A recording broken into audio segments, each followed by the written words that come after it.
कार्यक्रम आवर जेनेरेसनमा स्वागत छ। म हिरोज लोप्छन्। दर्शक महानुभावहरू, कार्यक्रम आवर जेनेरेसनमा हामीले विभिन्न क्षेत्र विधामा रहेका व्यक्तित्वहरूको अनुभव र योगदान पुर्याउनु भएका व्यक्तित्वहरूलाई हाम्रो कार्यक्रममा निम्ताउने गर्दछौँ। आज हामीसँग विशेष गरेर तामाङ जातिको पहिचान, संस्कृति, धार्मिक विषयवस्तुको सेरफेरमा रहेर कुराकानी गर्नेछौँ। कुराकानी गर्नको लागि हामीसँग हुनुहुन्छ अन्तर्राष्ट्रिय तामाङ परिषदका वरिष्ठ उपाध्यक्ष टासी लामा तामाङ। उहाँलाई कार्यक्रममा स्वागत गरौँ। सर नमस्ते, कार्यक्रममा यहाँलाई हार्दिक स्वागत छ। नमस्ते, धन्यवाद। यहाँ आरामै हुनुहुन्छ? हजुर, ठिकै छु। यहाँ केमा व्यस्त रहनु भएको छ यो समय? अब अलिकति व्यक्तिगत काम, संस्थागत काम, समुदायको कामहरू, यस्तै कामहरूमा कुनै स्पेसिफिक त्यस्तो त छैन, तर सामान्य कामहरूमा, संस्थागत व्यक्तिगत यी कामहरूमा म व्यस्त छु। ठ्याक्कै अन्तर्राष्ट्रिय तामाङ परिषदको जन्म चाहिँ कसरी हुन पुग्यो सर? अब तामाङ हाम्रो पुर्खाहरू जो चाहिँ यो मध्य पहाडी हिमाली भेगमा बसोबास गर्थे, हाम्रो पुर्खाहरू यो विशेष गरेर काठमाडौँ वरिपरि को भूभागमा हाम्रो पुर्खाहरूले धेरै हजारौँ वर्षसम्म यहाँ जीवन बिताउनु भयो। त्यो क्रममा हाम्रो पुर्खाहरूले हाम्रो आफ्नै संस्कृति, हाम्रो आफ्नै भाषा, परम्परा र सभ्यताको विकास गर्यो। तर इतिहासको विभिन्न कालखण्डमा बसाइसराईको प्रक्रियामा अनि राज्यको चर्को दमनको कारणले, आर्थिक सामाजिक कारणले यहाँबाट हाम्रो पुर्खाहरू बसाइ सर्दै पूर्वी पहाडी इलाका हुँदै भारत, बर्मा, बङ्गलादेश, म्यानमार हुँदै थाइल्यान्डसम्म पुगेको परिस्थिति छ। त्यस कारणले राज्यको सीमाङ्कन हुनुभन्दा अगाडि नै हाम्रा पुर्खाहरूले हाम्रो बसाइसराई ती देशहरूसम्म फैलाएको परिस्थिति हामीसँग छ। त्यस कारणले हाम्रो बसोबासको स्थिति चाहिँ अन्तर्राष्ट्रिय स्थितिमा विकास भयो। नेपालभित्र मात्र नरहेर विभिन्न देशहरूमा हाम्रो पुर्खाहरूले, हाम्रो सन्तानहरूले बसोबास त्यहाँसम्म पुर्याइसकेपछि ती सबै हाम्रो सन्तानहरू, ती हाम्रा सबै आफन्तजनहरू, हाम्रो दाजुभाइहरू बिचमा सहकारी र एकताको आवश्यकता भएको हुनाले अन्तर्राष्ट्रिय तामाङ परिषदको जन्म भयो। यही कारणले र पछिल्लो समयमा रोजगारको क्रममा, पढाइको क्रममा र व्यापारको क्रममा खाडी क्षेत्र, अमेरिका, युरोप, जापान, कोरिया लगायतका देशहरू, मलेसिया लगायतका देशहरूमा हाम्रो बसोबास, तामाङ जातिको बसोबास फैलिँदै गयो। त्यसपछि झन् अन्तर्राष्ट्रिय तामाङ परिषदको वा अन्तर्राष्ट्रिय स्तरमा तामाङहरूको साझा सङ्गठनको औचित्य अगाडि बढ्दै आयो र त्यस अर्थमा हामीले अन्तर्राष्ट्रिय तामाङ परिषदको जन्म गरायौँ। ठ्याक्कै नेपाल बाहेक अरू देशहरूमा चाहिँ कुन कुन देशमा अहिले स्थापित छन् हाम्रो यो अन्तर्राष्ट्रिय तामाङ परिषद? अन्तर्राष्ट्रिय तामाङ परिषद भनेको चाहिँ संसारभर रहेको तामाङहरूको एउटा साझा मञ्च हो। अन्तर्राष्ट्रिय स्तरमा रहेको तामाङहरू बीच एकता, भातृत्व, सद्भाव कायम गर्दै साझा ढङ्गले हाम्रो सांस्कृतिक, भाषिक, सामाजिक, आर्थिक उन्नतिमा हामी एकताबद्ध भएर लाग्ने उद्देश्यका साथ हामीले यो अन्तर्राष्ट्रिय प्लेटफर्म गठन गरेका छौँ। यी देशहरू, जुन देशहरूको मैले अघि नाम लिएँ, जस्तो कि भारत, भुटान, बर्मा, बङ्गलादेश, होइन, थाइल्यान्डसम्म चाहिँ करिब 200-300 वर्षको हाम्रो बसोबासको इतिहास छ र ती देशहरूमा चाहिँ ती देशकै नागरिक भएर लामो समयसम्म, होइन, 8-10 पुस्तासम्म बिताएको र 300-400 वर्षसम्मको इतिहास रहेको तामाङहरूको त्यहाँको बसोबासको स्थिति छ। एकातिर त्यस्तो स्थिति छ भने अर्कोतिर चाहिँ तामाङहरू अहिलेको रोजगारको क्रममा, पढाइ र व्यापारको क्रममा चाहिँ यो केही दशकभित्रमा करिब 20-30-40 वर्षको बिचमा चाहिँ युरोप अमेरिकादेखि खाडी होइन विभिन्न देशहरूमा फैलिएको स्थिति छ। जहाँ जहाँ हुनुहुन्छ उहाँहरू आफ्नो स्थिति अनुसार सक्रिय हिसाबले तामाङहरूको आफ्नो मौलिक सभ्यता मौलिक पहिचान स्थापित गर्नको निम्ति उहाँहरूले सक्रिय ढङ्गले काम गरिराख्नु भएको छ र यसो गर्दाखेरि हामी करिब 30 वटा देशमा हाम्रो संस्था विस्तार भएको छ। यहाँको कार्य योजनाहरू चाहिँ के रहेको छ यहाँको संस्था? अब मैले अघि नै भनिसकेँ, हामीले यो एउटा मञ्च किन गठन गरिएको हो भन्दाखेरि अहिलेको विश्व त एक प्रकारले एउटा बहुसांस्कृतिक विश्व छ। संसारमा एकल सांस्कृतिक देश कहीँ पनि छैन प्रायः देशमा, जस्तो कि नेपालमा पनि विभिन्न बहुसांस्कृतिक देशहरू छ, बहुसांस्कृतिक समाज छ। तपाईँ अन्तर्राष्ट्रिय स्तरमा जानुभयो भने झन् अब इन्डियामा जानुभयो भने विभिन्न प्रकारको संस्कृति भएको विभिन्न प्रकारको समुदाय बीच हामी बसिराख्नुपर्ने हुन्छ र विभिन्न युरोप अमेरिकादेखि लिएर सारा देशमा चाहिँ एउटा बहुसांस्कृतिक समाजमा हामी बस्नु परेको छ। ती बहुसांस्कृतिक समाजमा हाम्रो सहअस्तित्व स्थापना गर्नको निम्ति हाम्रो पनि अस्तित्व र स्वतन्त्र ढङ्गले हाम्रो पहिचानको अभ्यास गर्ने परिस्थिति सिर्जना गर्नको निम्ति हामीले आफ्नो ठाउँबाट पहल गर्नको निम्ति साझा पहल गर्नको निम्ति हामीले यो संस्था बनाएका हौँ। त्यसकारणले त्यही अनुरूप हामीले चाहिँ यो योजनाहरू अगाडि बढाएका छौँ। 2002 मा पहिलो सम्मेलन भयो, त्यसपछि 5 मा दोस्रो सम्मेलन भयो, 13 मा तेस्रो र 18 मा चौथो अन्तर्राष्ट्रिय सम्मेलन भयो।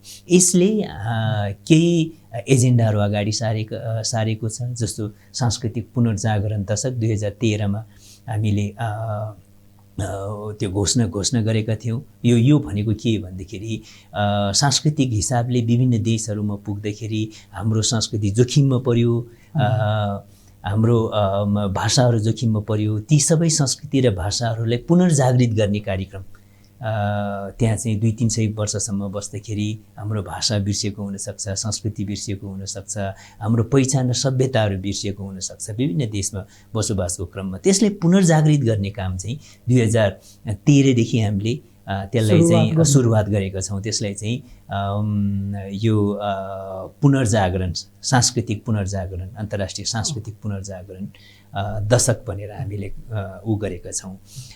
यस्तो प्रकारको कार्यक्रमहरू, यस्तो प्रकारको हामीले चाहिँ अघि मैले भनेको जस्तै हामी बिचमा चाहिँ विभिन्न देशमा रहेको तामाङहरू बिचमा एकता र सद्भाव कायम गर्ने, एक अर्का बिचमा चाहिँ एउटा सद्भाव र भातृत्वको स्थिति सिर्जना गर्ने प्रकारको कार्यक्रम र योजनाहरू हामीले अगाडि बढाएका छौँ। तथापि यो चाहिँ एउटा मञ्च भएको नाताले विभिन्न देशमा हामीले हाम्रो आफ्नो संस्थाले नभइकन संस्थाको सदस्य संस्थाहरूले काम गर्छ। जस्तो नेपालको सन्दर्भमा आइटिसी आफैले काम नगरिकन नेपाल तामाङ घेदुङ मार्फत काम गर्छ, नेपाल तामाङ घेदुङले गर्छ। जस्तो कि इन्डियामा हो भने अल इन्डिया बुद्धिस्ट तामाङ एसोसिएसनले काम गर्छ र विभिन्न देशमा अमेरिकामा तामाङ सोसाइटी अफ युएसए भनौँ north American Tamang society of north अमेरिकाले काम गर्छ। त्यस्तै अब बेल्जियम तामाङ समाजले त्यहाँ बेल्जियममा काम गर्नुहुन्छ। हाम्रो विभिन्न सदस्य संस्थाहरूले आफ्नो देशमा सक्रिय हिसाबले हामीले निर्धारण गरेको कार्यक्रम र योजनाहरूलाई लागू गर्ने र अगाडि बढाउने काम गर्छ। यहाँको अहिलेसम्म जुन तामाङ परिषदले कार्ययोजना बनाउनु भएको छ र विशेष गरी तामाङ जाति तँलाई माथि ल्याउनको लागि कस्तो खालको एजेन्डाहरू चाहिँ बढी जस्तो कार्यान्वयनमा ल्याउनु भएको छ यहाँ? अब मैले अघि नै तपाईँलाई सुरुमै हामीले निवेदन गरेँ, पहिलो कुरा चाहिँ यो नागरिक सङ्गठन हो, यो चाहिँ सरकारी सङ्गठन होइन, नागरिक स्तरमा बनाएको हाम्रो समुदाय स्तरमा बनाएको सङ्गठन हो पहिलो कुरा। दोस्रो कुरा चाहिँ यसले हामीहरू बिचमा एकता र भातृत्व र सद्भावको परिस्थिति सिर्जना त गर्छ, तर यो आफै सक्रिय भएर काम गर्दैन, यसको सदस्य संस्थाहरूले काम गर्ने हुन्छ। जस्तो कि नेपाल तामाङ घेदुङले चाहिँ नेपालमा तामाङहरूको आर्थिक सांस्कृतिक र राजनीतिक अधिकार प्राप्तिको निम्ति सबै कामहरू गतिविधिहरू अगाडि बढाइरहेको छ। जस्तो कि तामाङको भाषा शिक्षाको कुराहरू, तामाङहरूलाई चाहिँ अब समानुपातिक प्रतिनिधित्व गर्नका निम्ति गरिने राजनीतिक मुद्दाहरू, ताम्सेलिङ प्राप्तिको मुद्दाहरू, त्यस्तै चाहिँ इन्डियामा चाहिँ त्यहाँको माइनोरिटीको आधारमा हामी अल्पसङ्ख्यकको स्थितिमा छ इन्डियामा चाहिँ अल्पसङ्ख्यकको नाताले पाउनुपर्ने अधिकारहरूको निम्ति अल इन्डिया तामाङ बुद्धिस्ट एसोसिएसनले लडिरहेको छ र विभिन्न देशहरूमा जहाँ उहाँहरू हुनुहुन्छ हाम्रो सदस्य संस्थाहरू मार्फत उहाँहरूले चाहिँ त्यहाँ विभिन्न देशमा विभिन्न एजेन्डाहरू छ, त्यो एजेन्डा अनुसार त्यो देशको संस्थाहरूले काम गरिरहेको हुन्छ। जस्तो कि नेपालको एजेन्डा विशेष गरी पोलिटिकल एजेन्डा हुन्छ हैन, जस्तो कि गल्फतिरको एजेन्डा चाहिँ सिक्युरिटीको एजेन्डा हुनसक्छ हैन, किनभने त्यहाँ मजदुरहरू हुनुहुन्छ हाम्रो दाजुभाइहरू, उहाँहरूको चाहिँ जब सिक्योरको कुरा होला, उहाँहरूको अरू सुरक्षाको मुद्दाहरू हुनसक्छ। युरोप अमेरिकाको अब इन्भेस्टमेन्टको कुरा होला, नेपालमा सपोर्ट गर्ने कुरा होला, विभिन्न देशमा आफ्नो खालको एजेन्डाहरू छ। मैले अघि नै भने इन्डियामा चाहिँ माइनोरिटीको आधारमा पाउने अधिकारको एजेन्डा होला हैन, अनि त्यसपछि भुटान बर्मामा पाउने चाहिँ उहाँहरूको सांस्कृतिक पुनर्जागरणको कुराहरू महत्त्वपूर्ण कुरा होला। त्यसकारणले ती देशहरूमा उहाँहरूको सम्बन्धित देशमा स्पेसिफिक एजेन्डामा हाम्रो सदस्य संस्थाहरू सक्रिय हिसाबले काम गरिरहेको हुन्छ। त्यसकारणले यो आइटिसी आफैले भन्दा पनि हाम्रो देशको सम्बन्धित संस्थाहरूले त्यहाँसँग त्यो देशसँग सम्बन्ध रहेको एजेन्डाहरूलाई निर्धारण गर्छ र त्यो एजेन्डाहरूमा काम गर्ने हुन्छ। तर मूलतः यसले चाहिँ तामाङ जातिको आर्थिक, सांस्कृतिक र सामाजिक अधिकारलाई संस्थागत गर्ने र निर्वाध ढङ्गले हाम्रो स्वतन्त्र ढङ्गले हाम्रो सांस्कृतिक सहअस्तित्वको ग्यारेन्टी गर्ने कामको निम्ति काम गर्छ। राज्यले तामाङ जातिलाई अरू देश र हाम्रो नेपालमा कुन दृष्टिकोणबाट हेरेको पाइन्छ? अब यस्तो छ, नेपालमा चाहिँ के भयो भने तामाङको एक हिसाबले उत्पत्ति थलो नै काठमाडौँ वरिपरि नेपालको मध्य पहाडी भूभाग जसलाई हामी ताम्सलिङ भन्छौँ यो क्षेत्रमा भयो। हाम्रो पुर्खाहरू हजारौँ वर्ष अगाडि यो क्षेत्रमा बसोबास गर्ने क्रममा हाम्रो छुट्टै भाषाको विकास गर्यो, छुट्टै संस्कृतिको विकास गर्यो, छुट्टै परम्परा, छुट्टै एउटा सामाजिक मान्यताहरूको विकास गर्यो। किनकि हामीसँग हाम्रो भाषा छुट्टै छ, हाम्रो भाषा संसारमा कोही भाषासँग मिल्दैन। त्यो भाषाको विकास हाम्रो पुर्खाहरूले यो भूभागभित्रको बसोबासको क्रममा गरे हैन। अनि हाम्रो छुट्टै संस्कृति छ, हाम्रो चाहिँ अब रुई प्रथा छ। रुई प्रथा अरू कुनै जातिहरूसँग वा कुनै देशको नागरिकहरूसँग मिल्दैन। यो हाम्रो छुट्टै प्रथाहरू छ, सामाजिक मान्यताहरू छ। यी सबैको विकास चाहिँ हामीले नेपालको यो भूभागमा गर्यो। त्यसकारणले हामीले नेपालको सन्दर्भमा हामी नेपालको आदिवासी जाति हौँ। आदिवासी भनेको यो चाहिँ हामी फर्स्ट नेसन पनि भन्न सक्छ, पहिलो राष्ट्र वा आदि भनेको हामीले पहिलो भन्ने अर्थ जान्छ हैन। त्यसकारणले यो भूमिको वा नेपाल भूमिको हामी आदिवासी भएको नाताले त्यो अर्थमा नेपालको सरकारले हामीसँग त्यो अर्थमा त्यहाँ त्यो भएको नाताले पाउनुपर्ने अधिकार को सन्दर्भमा त्यो हिसाबले हामीसँग ट्रिट गर्ने हुन्छ। तर चाहिँ हामी इन्डियामा पुग्दाखेरि त हामी त माइग्रेटेड हो, नेपालबाट गएको। त्यो त्यहाँको सरकारले हामीलाई त्यो किसिमले हामीलाई ट्रिट गर्ने हुन्छ। र अरू देशमा जाँदाखेरि जस्तो अमेरिका, युरोपतिर हामी चाहिँ अब भनौँ न रोजगारको क्रममा आउनेहरू, फरेन इम्प्लोइमेन्टको रूपमा चाहिँ पुग्नेहरूको नाताले त्यहाँको सरकारले व्यवहार गर्छ हामीलाई।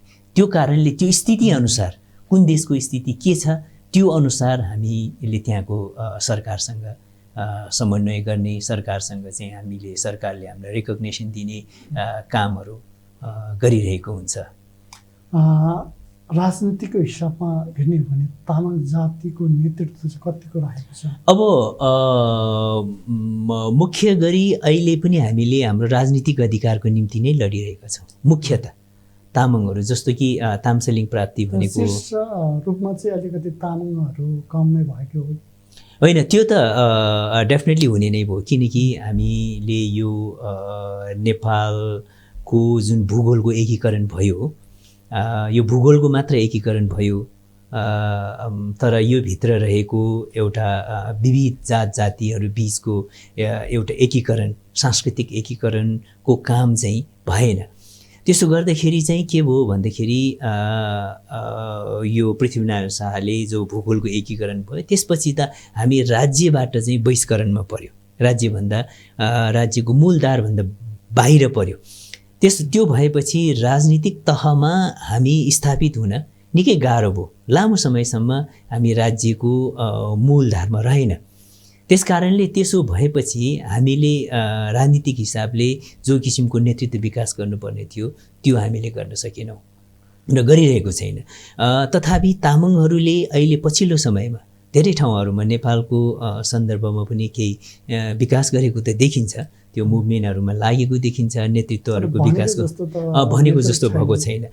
तर अब तपाईँको यतापट्टि हामीले सिक्किममा हेर्नुभयो भने अहिले सिक्किममा PS गोलेज्यू मुख्यमन्त्री हुनुहुन्छ, उहाँ तामाङै हुनुहुन्छ। इन्डियामा चाहिँ दार्जिलिङको चाहिँ गोर्खाल्यान्ड मुभमेन्टको चाहिँ नेतृत्व गर्ने हाम्रो सुभाष घिसिङज्यू पनि तामाङै हुनुहुन्छ। अहिले भनौँ न इन्डियाको चाहिँ सेक्युरिटी काउन्सिलमा पुग्नुभएको प्रोफेसर डाक्टर महेन्द्र पी लामाहरू, उहाँहरूले पनि विभिन्न देशहरूमा रहेर राजनीतिको, प्रशासनिकको होइन अरू सामाजिक गतिविधिहरूको नेतृत्वमा अहिले तामाङहरू अगाडि बढिरहेको देखिन्छ। र नेपालमा त अब जति हुनुपर्ने त्यो त छैन, तथापि नेपालमा पनि पछिल्लो समयमा नेतृत्व विकासको क्रममा आफ्नो तर्फबाट पहल गरिरहेको त्यो देखिन्छ। अहिले धर्मनिरपेक्षता खारेज हुने कुरा छ, यसले चाहिँ जनजातिलाई कतिको असर पर्दछ? अब यो चाहिँ धर्मनिरपेक्षता अब खारेज हुन्छ कि हुँदैन भन्नेको एन्सर त म दिन सक्दैन, किनकि संविधान त नेपाल धर्मनिरपेक्ष हो। धर्मनिरपेक्षको खारेजी भनेको संविधानको खारेजी हो, वा त्यो पनि प्रतिगमन गर्ने कुरा नै हो। संविधानले जे व्यवस्था गरेको छ त्यो व्यवस्थाको खारेजी गर्ने भन्ने कुरा हो होइन।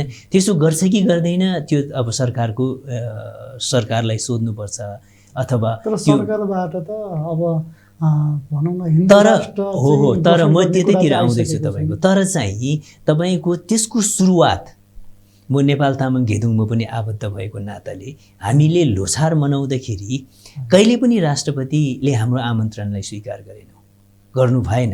उहाँले चाहिँ के देखिन्छ भने हिन्दू धार्मिक उत्सव र पर्वहरू बाहेकको पर्व र उत्सवहरूमा, अरू जातिको अरू धर्मको पर्व र उत्सवहरूमा उहाँको सहभागिता देखिँदैन।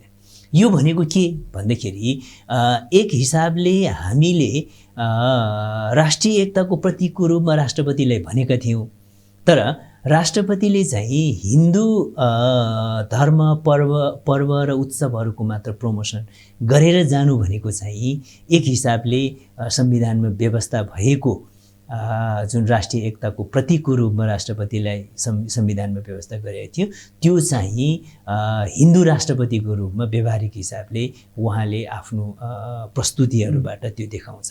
त्यो भनेकै के हो भन्दाखेरि एक हिसाबले हिन्दू धर्मतिर देश फर्काउन चाहिरहेको छ भन्ने कुरा चाहिँ व्यवहारिक हिसाबले त्यहाँबाट देखिन्छ, सङ्केत देखिन्छ।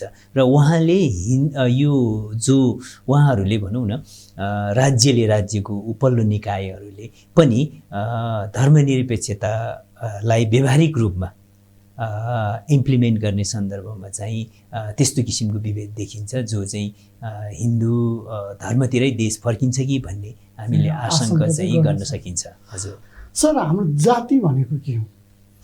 अब यो जातिलाई चाहिँ इङ्ग्लिसमा नेसन भन्छ होइन। कास्ट भनेको चाहिँ जात हो होइन।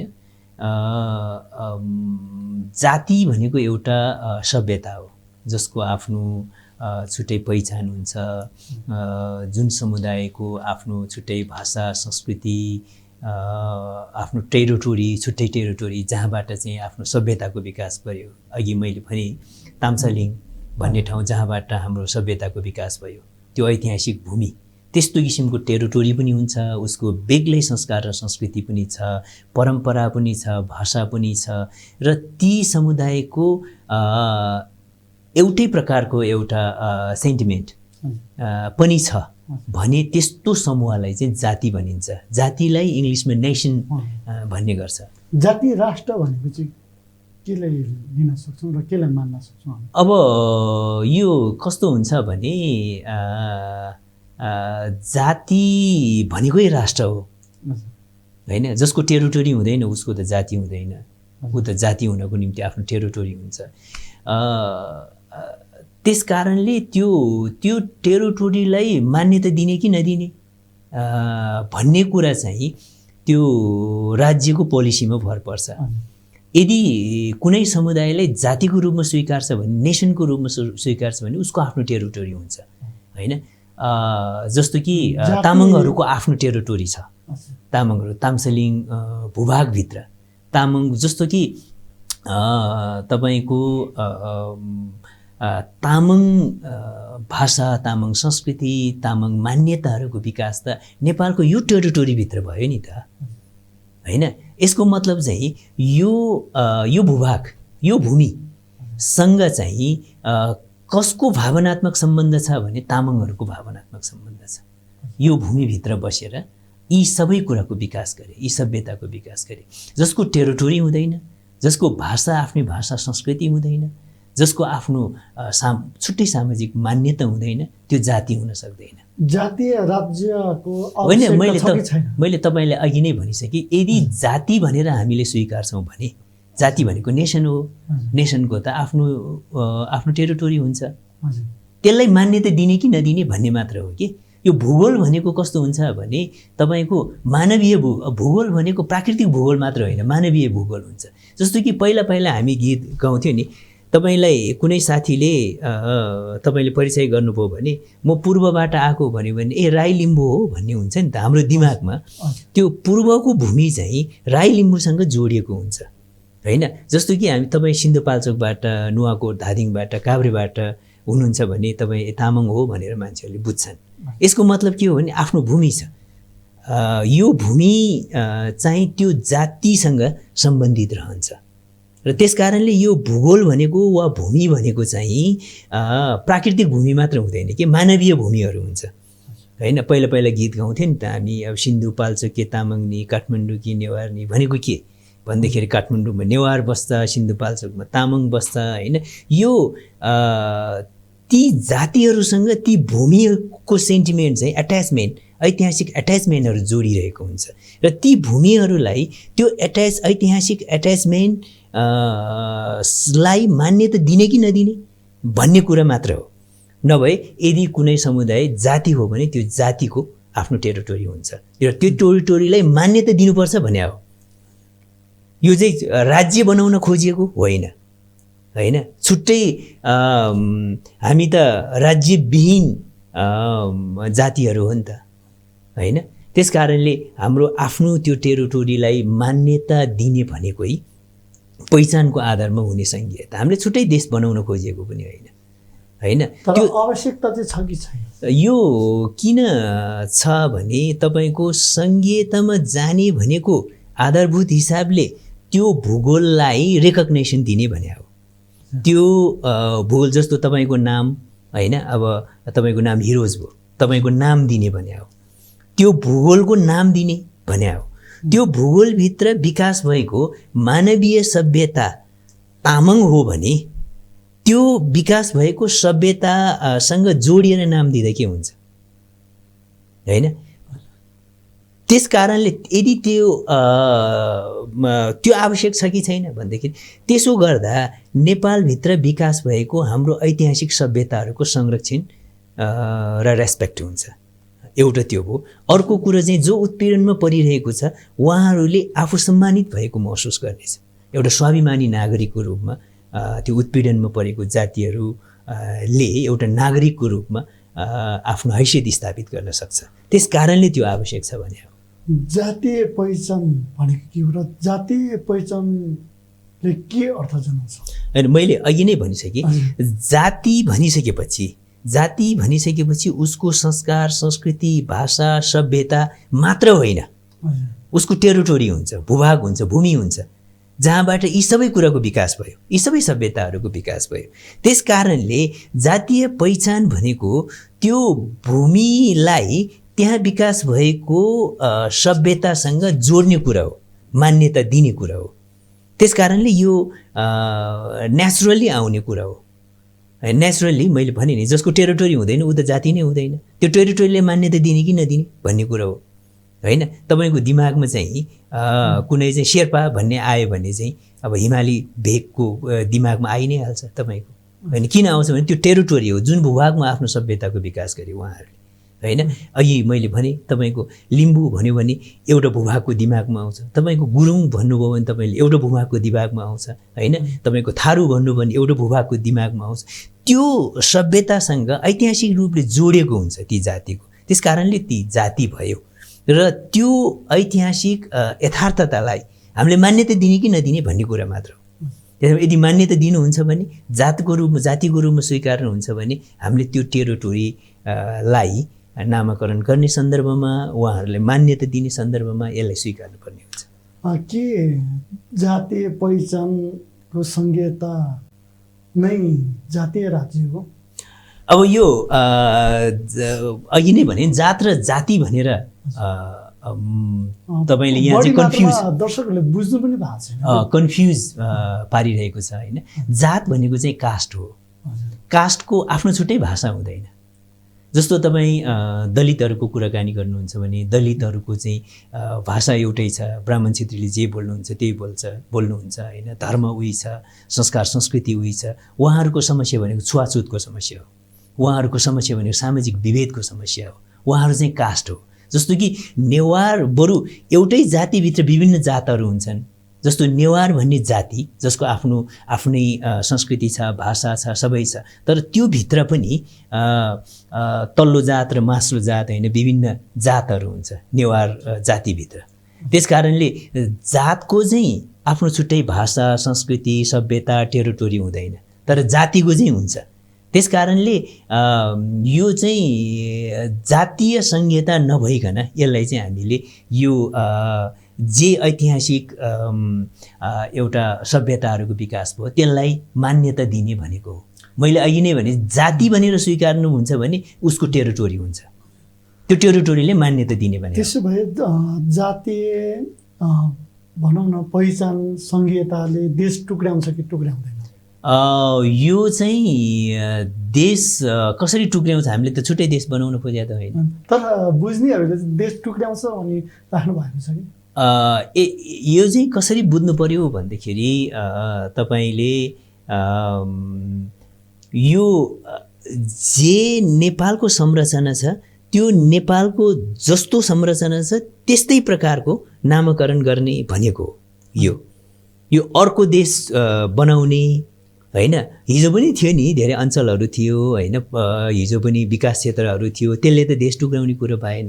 र त्यसलाई चाहिँ कसरी हामीले सत्ताले मान्यता दिने भन्ने कुरो मात्र हो। यो जिल्लाहरू बनाउँदा देश टुक्रिन्छ भनेर सोध्नुभयो भने, अञ्चलहरू बनाउँदा देश टुक्रिन्छ भन्ने सोच्नुभयो भने त्यो त हुँदैन। प्रदेशहरू बनाउँदाखेरि देश टुक्रिने हो भने त खोइ त देश टुक्रिएको अहिले प्रदेश त छ त धेरै होइन। अब मधेसमा 2 नम्बर प्रदेश छ, उता के अरे 1 नम्बर प्रदेश छ, यहाँ बागमती छ, अब देश त टुक्रिएन। त्यसरी बनाउँदैमा देश त टुक्रिँदैन नि त। जस्तै हिजो प्रदेशको नाम राख्ने हो भने 3 नम्बर प्रदेशको नेवार ताम्सालिङ थियो, तर बागमती राख्न गयो। यसले जुन नेवार ताम्सालिङ राखेको भए के असर पर्न सक्थ्यो? होइन, अब मैले भने नि नेवार ताम्सालिङ किन राख्नुपर्छ भनेर भन्यो भन्दाखेरि हामीले 2टा कारण भन्यो। एउटा कुरा चाहिँ हामीले नभने पनि ऐतिहासिकदेखि इतिहास कालदेखि यो भूभागमा चाहिँ नेवार र ताम्सालिङहरूको बसोबास छ भन्ने कुरा त सबैलाई थाहा छ। मैले अघि नै भने नि अब काठमाडौँ कि नेवारनी भनेर हामी गीत किन गाउँछौँ त, सिन्धुपाल्चोकी तामाङनी भनेर किन गीत गाउँछ त भने यो क्षेत्रमा तामाङ बस्छ, यो क्षेत्रमा नेवार बस्छ भन्ने कुरा त ऐतिहासिक कालदेखि नै छ नि होइन। तपाईँ मकवानपुरको भनेर भन्नुभयो भने तपाईँ तामाङ हो, कम्तीमा तपाईँलाई तामाङ नभए पनि तामाङ भाषा आउँछ, तपाईँलाई चाहिँ त्यो नभए पनि तामाङको विषयमा केही जानकार छ भन्ने कुरा तपाईँको दिमागमा आइहाल्छ। त्यस कारणले यो भूभागहरू जहाँबाट तामाङ र नेवारहरूको आफ्नो सभ्यताको विकास भयो ऐतिहासिक हिसाबले, त्यो भूभागलाई त्यो क्षेत्रलाई जे सामाजिक सभ्यताहरूको विकास भएको छ त्यो अनुसारको नामकरण गरौँ भनेको हो। त्यस्तो एउटा चाहिँ त्यो हो। ऐतिहासिक यो जे किसिमको ऐतिहासिक स्थिति छ त्यसलाई मान्यता दिउँ भन्ने पहिलो कुरो हो। दोस्रो कुरा चाहिँ के हो भने राज्यबाट उत्पीडनमा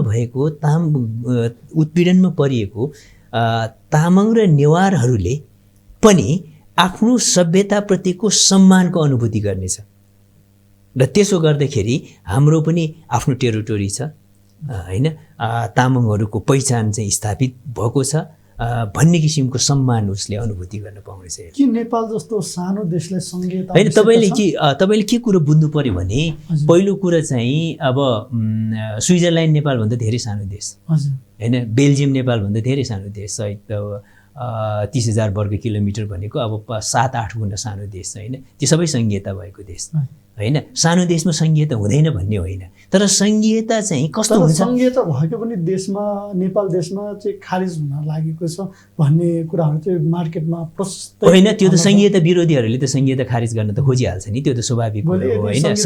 खारिज भयो भने तपाईहरुको आन्दोलन कस्तो रहन्छ? होइन, यो अब तपाईले के बुझ्नु पर्यो भने नेपालको सन्दर्भमा संघीयतामा जाने भनेको चाहिँ देश ठुलो भएर प्रशासन चलाउन सकेन, देश ठुलो भयो त्यसकारणले प्रशासनिक इकाइहरू बनाऊ भनेर बनाएको होइन हैन। जस्तो अमेरिका जस्तो देश एक ठाउँबाट अर्को ठाउँमा प्लेनमै हिँड्यो भने 10 घण्टा लाग्छ, त्यत्रो देश ठुलो भएको देशमा त संघीयता चाहिहाल्यो र नेपालमा पनि त्यो कारणले चाहेको होइन।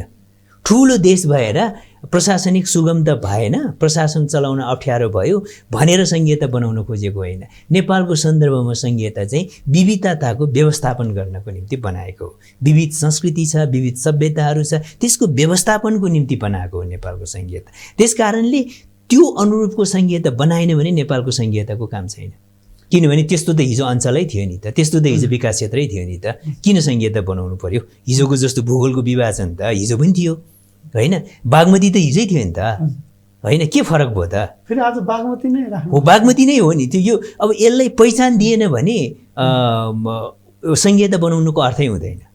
त्यसकारणले नेपालको सन्दर्भमा संघीयता चाहिँ भूगोल ठुलो भएर प्रशासनिक इकाइहरू बनाएको होइन। यो चाहिँ नेपालमा जे विविधता छ, सामाजिक विविधता छ, विभिन्न जात जाति छ, विभिन्न संस्कृति छ, त्यसको व्यवस्थापन गर्नको निम्ति बनाएको हो। विश्वमा संघीयता कुन कुन देशमा व्यवस्था छ? अहिले धेरै देशहरूमा अब 28-30 वटा देशमा छ भन्ने कुरो छ हैन। अब विभिन्न अमेरिकामै छ, जर्मनमा छ हैन, धेरै देशहरूमा छ नि त्यो संघीयता त। अब इन्डियामै छ हैन, अब धेरै देशहरूमा छ संघीयता। त्यहाँको संघीयता र यहाँको संघीयता फरक छ, विभिन्न कारणले संघीयता हुन्छ। जस्तो अब बेल्जियममा संघीयता भाषिक आधारमा छ, किनभने त्यहाँ चाहिँ एकातिर जर्मनहरू बस्छ, अर्कोतिर फ्लामिसहरू, फ्लामिस भनेको डचहरू बस्छ, अर्कोतिर चाहिँ फ्रेन्चहरू बस्छ। त्यसको आधारमा त्यसलाई व्यवस्थापन गर्नको निम्ति उहाँहरूले भाषिक संघीयता बनाउनु भयो।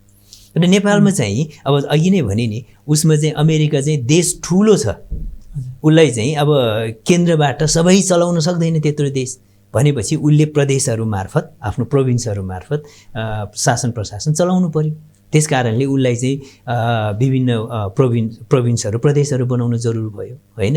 नेपालको कन्टेक्स्टमा त्यो हो, के अरे उसको अमेरिकाको कन्टेक्स्टमा, मैले बेल्जियमको कन्टेक्स्ट भने, इन्डियाको कन्टेक्स्ट पनि इन्डिया एउटा त ठुलो देश हो, अर्को त विविधता भएको देश पनि भयो। जस्तो कि तपाईँको सिक्किम भन्ने देश हैन, सिक्किममा चाहिँ त्यहाँको के अरे सरकारी कामकाजी भाषा चाहिँ नेपाली बनाएको छ त्यहाँ हैन। त्यहाँ नेपालीहरू, नेपाली मूलको बासिन्दाहरूको मेजोरिटी छ त्यहाँ हैन। त्यहाँको संघीयताको व्यवस्थापन र प्रशासनिक सुगमता दुइटै मिलाएर बनाएको हो। र नेपालको सन्दर्भमा चाहिँ प्रशासनिक सुगमताको निम्ति नभएर नेपालमा पनि भएको विभिन्न विविधतालाई व्यवस्थापन गर्नको निम्ति बनाएको र नेपालको सन्दर्भमा संघीयतालाई पहिचान सहितको संघीयता नबनायो भने नेपालमा संघीयताको आवश्यकता हुँदैन।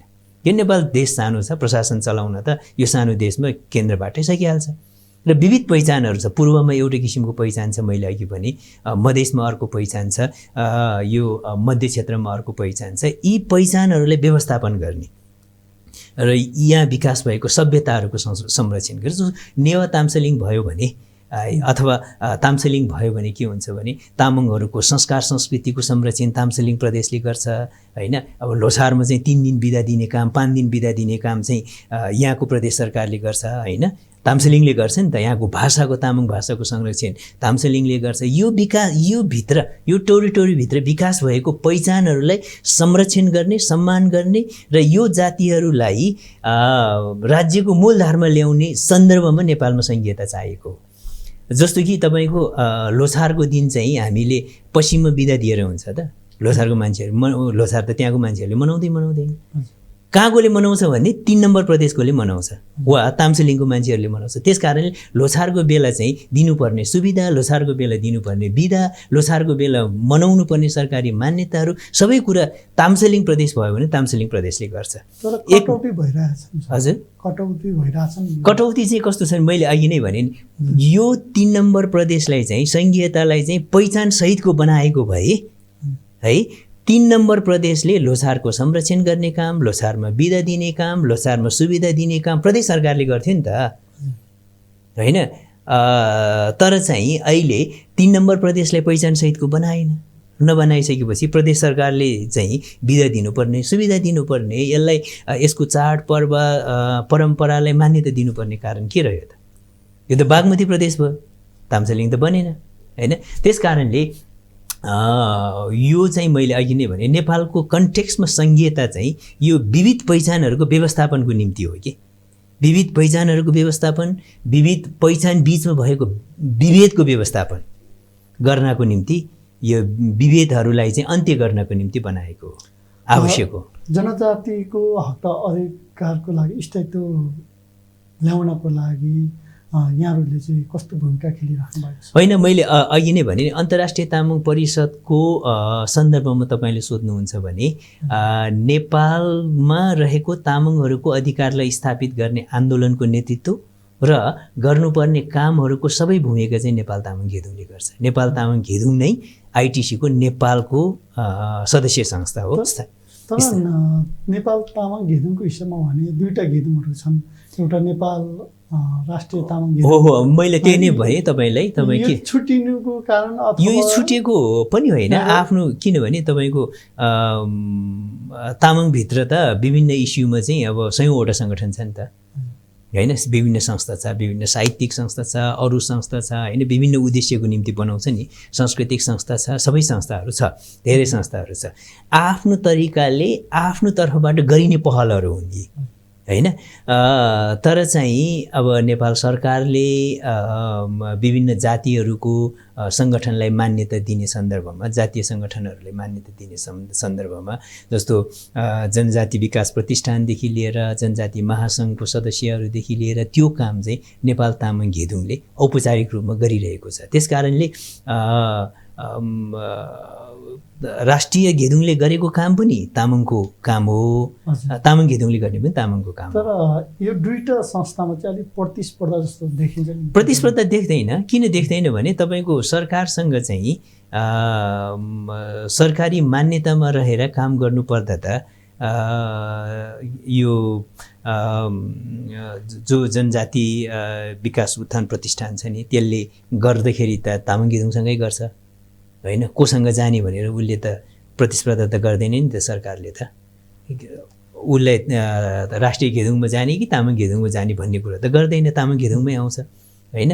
तपाईँ जनजाति हो भन्ने सिफारिसलाई रेकग्नेसन दिनु पऱ्यो भने तामाङ घेदुङमै हुन्छ।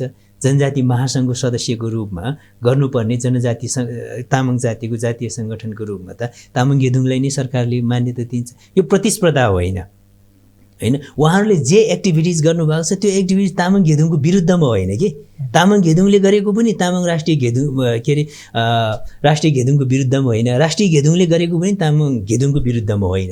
यो आफ्नो संस्थाको आफ्नो रेकग्नेसन छ, त्यो अनुसार आफ्नो ठाउँमा काम गरिराख्नु भएको छ। त्यो प्रतिस्पर्धा मान्नु हुँदैन। उहाँहरूले पनि तामाङको पक्षमा काम गरेको, तामाङ घेदुङले पनि तामाङको पक्षमा काम गरेको। पछिल्लो समयमा यो पुस्तामा हेर्ने हो भने अलिकति आफ्नो भाषा, धर्म, संस्कृतिहरू चाहिँ हामी जस्तो युवाहरूले चाहिँ अलिकति नगर्ने अथवा छोड्दै गएको छ हैन। फेरि युवाहरूलाई पनि, यो पुस्तालाई पनि चाहिँ अब तामाङ भाषा धर्मको लागि चाहिँ तपाईँहरूले सिकाउनुपर्छ हैन, गर्नुपर्छ नि, जोड चाहिँ कसरी गरिरहेको होइन। मैले तपाईँलाई भने अब यो कार्यक्रमको नामै आवर जेनेरेसन हैन, हाम्रो एउटा पुस्ताको कुरा। यो एउटा हामीलाई जबरजस्त हाम्रो दिमागमा के कुरा चाहिँ प्रभाव पारिरहेको छ भने मोडर्नाइजेसन इज द वेस्टर्नाइजेसन भनेर सिकाइरहेको छ। वेस्टर्नको कुरा गऱ्यो भने त्यो मोडर्न हो भन्ने सिकाउँछ। वेस्टर्न भनेको इङ्ग्लिस भाषा बोल्यो भने त्यो मोडर्न हुने, उसले लगाएको लुगा जस्तो लगायो भने वेस्टर्न, के अरे मोडर्न हुने, उसले जस्तो व्यवहार गर्यो भने, उसले जस्तो गीत गायो भने, उसको जस्तो भाषा संस्कृति अवलम्बन गर्यो भने मोडर्नाइज हुन्छ भन्ने कुरा चाहिँ जबरजस्ती पश्चिमा संस्कृतिले हाम्रो दिमागमा थोपरिरहेको छ। त्यस कारण तपाईँ आफ्नो भाषा संस्कृति परम्परा धर्मसहित मोडर्न हुन सक्दैन। तपाईँ आफ्नो सभ्यता र संस्कृतिसहित शिक्षित हुन सक्दैन। शिक्षित हुनको निम्ति तपाईँको आफ्नो सबै कुरा बिर्सिनुपर्छ। बिर्सिपछि मात्रै तपाईँ मोडर्न हुने हो, त्यो त होइन नि त। आफ्नो भाषा बोलेर आफ्नो संस्कृतिसहित होइन, तपाईँले लाउने लुगा चाहिँ पछौडे रे होइन, पछौडे अविकसित रे, उनीहरूले लाउने लुगा चाहिँ विकसित रे मोडर्न रे। यो कुरा हामीले स्वीकार्नुपर्छ त, पर्दैन नि? त्यो त उसले थोपरेको विषय भयो नि त। उसले खाने कुरा बर्गर चाहिँ मोडर्न रे, हामीले खाने कुरा चाहिँ पछौडे अविकसित रे होइन। हामीले गरेको मान्यताहरू चाहिँ हामीले गर्दै आएको संस्कृति परम्परा चाहिँ अन्धविश्वास रे, उसको चाहिँ मोडर्न रे होइन। त्यो त उनीहरूले जबरजस्ती हामीमाथि थोपरेको एउटा सांस्कृतिक अतिक्रमण हो नि त हामीमाथि। यसलाई त्यसरी बुझ्नुपर्दछ। त्यस कारणले नयाँ पुस्ताले मोडर्न हुनको निम्ति, आधुनिक हुनको निम्ति र विकसित हुनको निम्ति आफ्नो भाषा संस्कृति बिर्सिनुपर्छ भन्ने छैन नि त।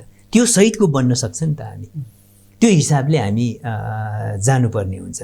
अहिले त अब के अरे यो ब्याक भइसक्यो कति कुराहरू होइन। अब जस्तो चाहिँ नयाँ पुस्ताहरूले चाहिँ भनौँ न अब अर्ग्यानिकहरू खाने, त्यो त हाम्रो कुरा हो नि त होइन। अर्ग्यानिक कुराहरू लगाउने होइन। अनि यो चाहिँ त्यो कुराहरू फेरि आइरहेको छ। त्यो कुराप्रति हामीले गर्व गर्नुपर्ने हुन्छ होइन।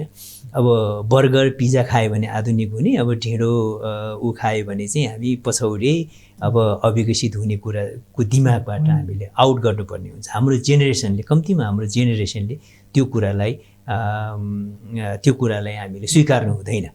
र हामीले चाहिँ हाम्रो अहिलेको जेनेरेसनले चाहिँ आफ्नो भाषा संस्कृति, हाम्रो आफ्नो सभ्यतासहितको, आफ्नो पहिचानसहित को आधुनिक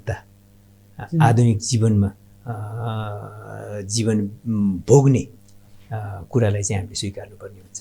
सर, अहिलेको पुस्ताले आफ्नो भाषा, धर्म, संस्कृति चाहिँ कस्तो सिक्दै जाला? अब कस्तो कुरा हो भने हामीले पुरानै तरिकाले भाषा सिक्नुपर्छ भनेर बुझ्यौँ भने त्यो भाषा बाँच्दैन। भाषाहरू पनि अपडेट हुनु पर्यो, हाम्रो संस्कृति पनि अपडेट हुनु पर्यो होइन।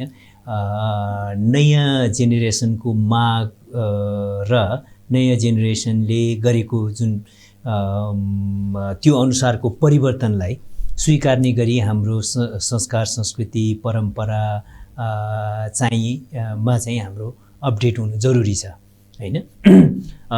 जस्तो कि तपाईँको हाम्रो पुर्खाहरूले जे संस्कृति विकास गर्यो त्यो संस्कृतिमा टेकेर त्यसको अहिलेको आवश्यकता अनुसार त्यो हाम्रो संस्कृति, अहिलेको माग अनुसारको हाम्रो संस्कृति होइन चाहिँ हामीले अवलम्बन गर्नुपर्ने हुन्छ। भाषाको कुरा गर्नुहुन्छ भने हामीले हिजो चाहिँ भनौँ न हिजोको स्थितिमा बोलिने भाषा अहिले त अब टेक्नोलोजीमा प्रयोग गर्ने भाषा हुनु पर्यो, मोबाइलमा हाम्रो भाषा प्रयोग हुनु पर्यो होइन, विभिन्न सञ्चार माध्यममा हाम्रो भाषा प्रयोग हुनु पर्यो। त्यो हिसाबले हामी अपडेटेड हुन सक्यौँ भने हाम्रो भाषा संस्कृतिलाई चाहिँ नयाँ पुस्ताले स्वीकार्न सक्छ। यदि त्यस्तो होइन भने यो डाइनोसर जस्तै हराउँछ कि यो चाहिँ पुरानै कुरालाई पुरानै स्थितिमा पनि राख्ने र नयाँ पुस्ताले गरेको परिवर्तनको लागि पनि हामीले त्यो सम्बोधन गर्दै जाने।